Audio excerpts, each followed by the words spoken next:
Halo semuanya, selamat wayah kio ya dimanapun kalian berada. Kembali lagi bersama Mamang dan di video kali ini kita bakal lanjutin manhwa pembalasan bangsawan pembunuh. Kita masuk di part 19. Di awal video ini kita beralih kembali pada Brian yang nampaknya merasa aneh ketika melihat hadiah yang ditunjukkan oleh Emily.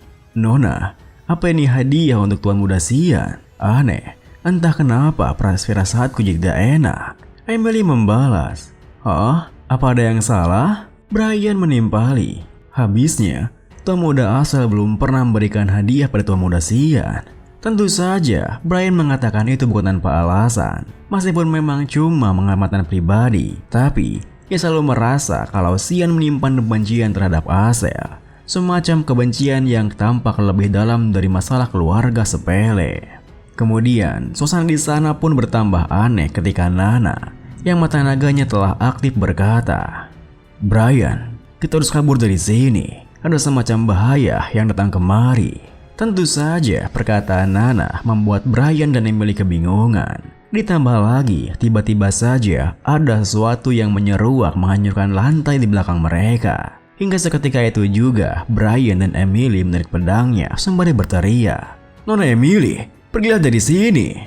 Ternyata, sesuatu yang muncul di sana adalah seekor monster high ranking yang disebut dengan Behemoth. Sementara itu, di tengah para bangsawan yang berusaha melarikan diri dari aula perjamuannya, tunangan Serika, Denia Nepelis yang begitu panik berpikir, "Sia, habis sudah. Kalau terus begini aku bisa mati. Aku memang bisa keluar lebih cepat dari yang lain. Tapi aku tak menyangka monster-monster itu ada di pintu depan juga. Pokoknya, aku harus keluar hidup-hidup dari sini. Harus kembali dengan selamat agar bisa melihat Lily, pelayan kecilku yang manis. Aku tak boleh mati di tempat ini."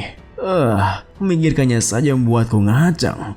Aku jadi ingin melihat pikiran Serika Nygrid hancur juga. Dengan pikiran seperti itu, Denia Nepelis yang tak bisa menahan hasrat cabulnya bertanya pada seorang kenaik yang berlari di samping belakangnya, "Kau sudah yakin pintu belakang itu aman kan?" Kenaiknya membalas, "Sudah, menurut saya mah aman." Denia Nepelis yang meragukannya menimpali, "Menurutmu, kau bercanda ya? Apa kau tidak tahu siapa?" Sayangnya, belum sempat ia menyelesaikan kalimatnya, kepalanya telah terbelah menjadi dua oleh serangan monster marionet di depannya. Melihat hal itu, seketika itu juga para bangsawan dan kenaik di belakangnya berteriak kaget, "Yah! Marquis Denian! Sialan!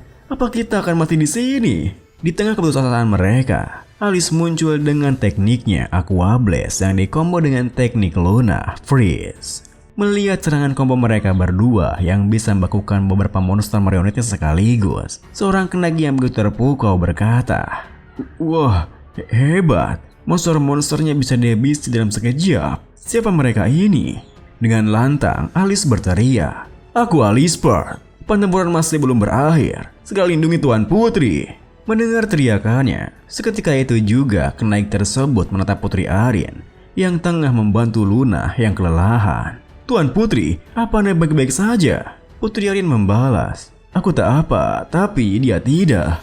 Luna yang merasa tak enak dengannya membalas, "Anda tidak perlu khawatir, aku bisa segera pulih."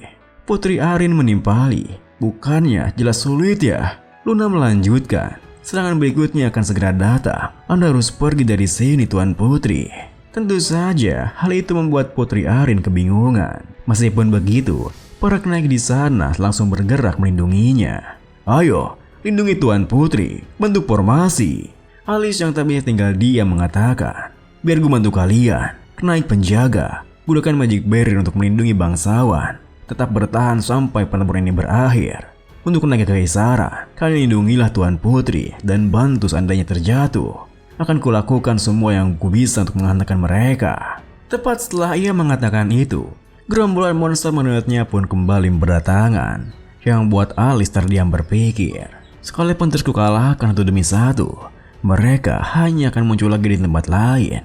Seolah mereka selalu tahu tempat kami berada, tanpa tahu jika kalungnya Putri Arin yang dikenakan adalah pemicunya. Alice berkata, "Mereka mulai berdatangan lagi, bersiaplah menyerang." Di sisi lain, Emily nampak begitu panik ketika melihat monster Behemoth yang muncul di sana.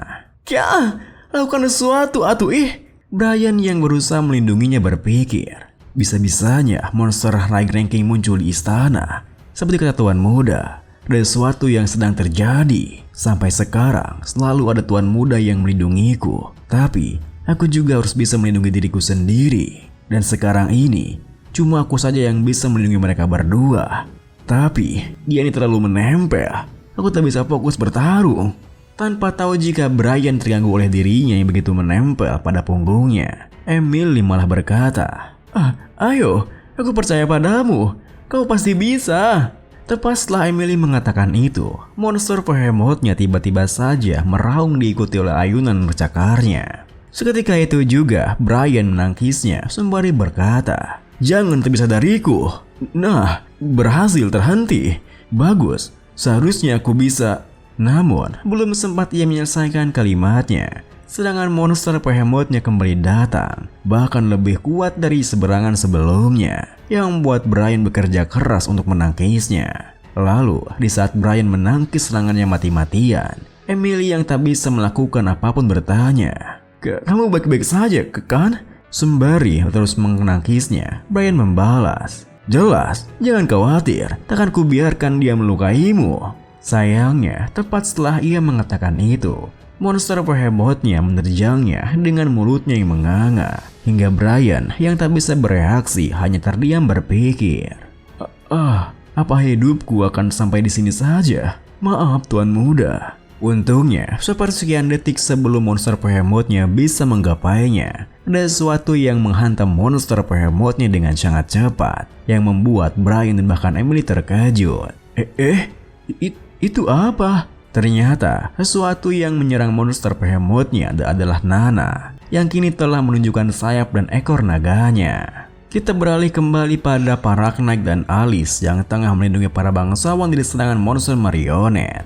Di mana pada saat itu, Alice yang terus mengamati situasinya sembari bertarung berpikir, mereka tak ada habisnya. Entah siapa pelakunya, tapi dia benar-benar merencanakan ini dengan matang. Para Knight juga tak lama lagi akan kelelahan. Kami perlu solusi yang berbeda. Itu topengnya terjatuh. Wajahnya undead. Mereka marionet yang dihidupkan oleh dark magic. Berpikirlah, magic yang berlawanan dengan dark magic. Yang langsung terpikir, God of Light, Lumenda. Dengan light magic darinya, kalau ada yang bisa melancarkan light magic, kami mungkin bisa punya peluang menang. Berarti, satu-satunya cara adalah... Dengan pikiran seperti itu, Alice pun berteriak, "Putri Arin, tolong perkuat pedangku dengan mana Anda?" Putri Arin yang tengah mensupport para Knight di sana membalas, "Tidak bisa, nanti rapalan perlindunganku pada para Knight bisa lepas." Mendengar hal itu, seorang Knight di sana menimpali, "Anda tak perlu khawatir, kami bisa menahannya sebentar. Percayalah pada kami Tuan Putri." Dengan begitu, Putri Arin pun mau tak mau hanya bisa menurutinya, di mana ia menggunakan Blessing of Light pada pedang Alice, yang membuat Alice tersenyum puas berpikir, berhasil. Menggabungkan dua jenis mana memang sulit, tapi kalau ku tambahkan Spirit Magic ke dalamnya, cara ini mungkin bisa berhasil dengan baik. Ya, tingkat kesuksesannya masih tak diketahui, tapi aku tak keberatan mengambil resiko. Kita beralih pada Xian yang nampaknya tengah memperhatikan suasana aula perjamuannya sembari bergumam, "Marionet dan Mandrake ya. Sepertinya dia sudah membantu Asel." Kejadian ini saat Boris menjadi bawahannya Asel. Kairam yang bersamanya bertanya, "Ini dark magic tipe nekromansi. Apa ada manusia zaman sekarang yang menggunakan magic sekuno itu ya?" Xian membalas, "Ya, taktik semacam ini sering digunakan oleh pria satu ini. Akselerasi penguatan monster menggunakan Deadstone, mana di dalam batu itu bisa menarik perhatian monster." Kairam menimpali, "Hei, aku bisa merasakan mana Deadstone-nya berasal dari sana." Xian melanjutkan, "Saya tempat ini sudah menjadi banyak dan berdarah. Ayo bergegas." Sebentar, sebelum itu aku harus ganti baju dulu." Di saat yang sama, melihat teknik gabungan Alice yang menggunakan Blessing Light bersama dengan Spirit Magic, Luna yang tak menduganya berterbangun berpikir, "Itu Spirit Marian yang menggunakan menetipe cahaya untuk memanggilnya sebentar." mana tak dapat bercampur dengan tipe lainnya. Dia tak akan bisa bertahan lama kondisi semacam itu. Kita harus segera menghentikannya. Jika tidak, tubuhnya akan hancur. Spirit Marian sendiri yang mengetahui hal itu bertanya pada Alice. Nah, mengapa engkau mengorbankan diri? Alice membalas, tak ada cara lain untuk mengalahkan monster-monster ini. Spirit Marian menimpali, sungguh disayangkan. Takdir sekejam ini harus ditanggung oleh anaknya diberkati Fruina. Saat Spirit Marian mengatakan itu, ada beberapa monster marionet yang menerjang Alice. Hingga Spirit Marian langsung menyerang mereka sembari berkata, menjijikan, menjauh dari anak ini. Seketika itu juga, monster marionet di sana terhempas yang membuat Putri Arin berkomentar. Wah, sekedar ayunan tangannya bisa melepaskan kekuatan sebesar ini. Di dekatnya, Luna membalas, ya, yang seperti itu kurang mempan. Mereka bangkit lagi. Melihat monster marionetnya yang kembali bergenerasi, Putri Arin pun berteriak, sudah cukup, hentikan. Kau bisa mati kalau terus kamu paksakan. Tentu saja Alice sama sekali tak menjawabnya, karena pada saat itu Alice berpikir, tidak, justru situasinya akan makin memburuk kalau aku berhenti sekarang. Aku harus mengakhirinya. Dengan pikiran seperti itu, Alice pun bersiap menggunakan teknik Spirit King Authority, Rongimian. Namun, belum sempat ia melepaskan tekniknya. Tiba-tiba saja, Xian yang telah berganti pakaian dan menggunakan topeng marionetnya muncul menghentikannya. Tentu saja, kemunculannya di sana membuat mereka semua terkejut. Bahkan, Alice yang sama sekali tak mengenalinya berpikir, siapa dia? Marionet yang lain? Bukan, aura yang dia miliki sangat berbeda. Selain itu, kabut hitam apa ini? Aku tak bisa bergerak. Sia, kabutnya mau mengalahapku. Saat Alice berpikir seperti itu, Spirit Marian yang kehilangan kekuasaannya berkata, selamat tinggal Alice. Kurasa ini adalah akhir dari perjalananmu. Perpisahan dapat menjadi hal yang menyedihkan juga menggembirakan. Mendengar hal itu, bersamaan dengan Xian yang melepaskan tangannya, Alice yang jatuh terduduk berpikir, apa karena kabut ini? Aku sama sekali tak bisa mengerahkan kekuatan. Lalu Spirit Marian melanjutkan, ingatlah Alice, Fruina akan selalu menyambutmu dengan tangan terbuka. Tepat setelah mengatakan itu, Spirit Marian pun menghilang dari sana, yang membuat Tuan Putri bertanya heran. Apa yang terjadi? Luna membalas, dia memblokir manaku untuk meniadakan manifestasi spirit. Pria atau bahkan manusia, aku tak tahu dia itu apa. Kemudian, melihat monster marionetnya yang kembali berdatangan, Alice yang berusaha untuk bangkit berkata, gawat, mereka bertangan lagi. Namun, tepat setelah ia mengatakan itu, ia dibuat terkejut ketika melihat Xian membunuh para monster marionetnya. Apa? Dia ada di pihak kita. Namun, meskipun Xian telah berada di tengah-tengah gerombolan monster marionetnya, mereka semua sama sekali tak menyerangnya, yang buat Xian bertanya pada Kaera. Dugaanku benar, meskipun cuma mundur sedikit, perhatian mereka semua langsung beralih ke Tuan Putri dan yang lain. Seolah mereka terpikat akan suatu hal. Apa kau bisa merasakan semacam mana khusus dari orang-orang di sana, Kaera? Kaera membalas, selain si gadis bernama Luna itu, Xian menimpali. Tidak, mana dia memang seperti itu. Kaera melanjutkan, aku bisa merasakan mana yang serupa monster di sini dari kalung si Tuan Putri. Mendengar hal itu, Xian pun langsung memujinya. Bagus, bantu aku mau menutup jarak. Kaera yang agak kesal membalas, kau cuma butuh aku di semacam ini kah? Meskipun begitu, Kaera tetap saja membantunya. Hingga Xian bisa menggunakan teknik Creation Space Fog Domain yang memunculkan kabut hitam di sekelilingnya. Melihat kabut tersebut, kenaik di sana berteriak, semuanya, hati-hati. Rasanya kita seperti di tempat yang berbeda. Kemudian suasananya pun semakin terasa aneh ketika mereka semua melihat kabutnya yang melahap monster marionetnya. Bahkan Alice terbelengong berkata, itu kabut hitamnya melahap para marionet. Semuanya jadi sunyi, seakan tak ada yang terjadi. Putri Arin menambahi, dia membunuh semua marionet itu. Sebenarnya siapakah pria bertopeng tadi? Namun, tepat setelah ia mengatakan itu, tiba-tiba saja Luna terjatuh ambruk di dekatnya. Ditambah lagi, belum sempat ia bisa menolongnya, Xian muncul di belakangnya dengan menodongkan belatinya. Seketika itu juga Putri Arin berteriak hingga semua orang di sana berbalik ke arahnya. Tuan Putri, apa yang kau lakukan? Lepaskan dia sekarang juga. Putri Arin sendiri yang tak bisa bertindak dengan gegabah hanya bisa berpikir, dia ini siapa? Entah kenapa dia tidak terasa asing bagiku. Saat ia berpikir seperti itu, mereka semua dikejutkan ketika Xian menghancurkan permata kalungnya hingga seorang tenaga di sana langsung menerjangnya. Sayangnya, terjangannya tak bisa mengenai Xian yang berubah menjadi kabut. Ditambah lagi, Xian malah muncul di dekat Luna hingga Putri Arin langsung menyerangnya dengan teknik God Stinger. "Pak, jangan! Menjauh dari Luna!"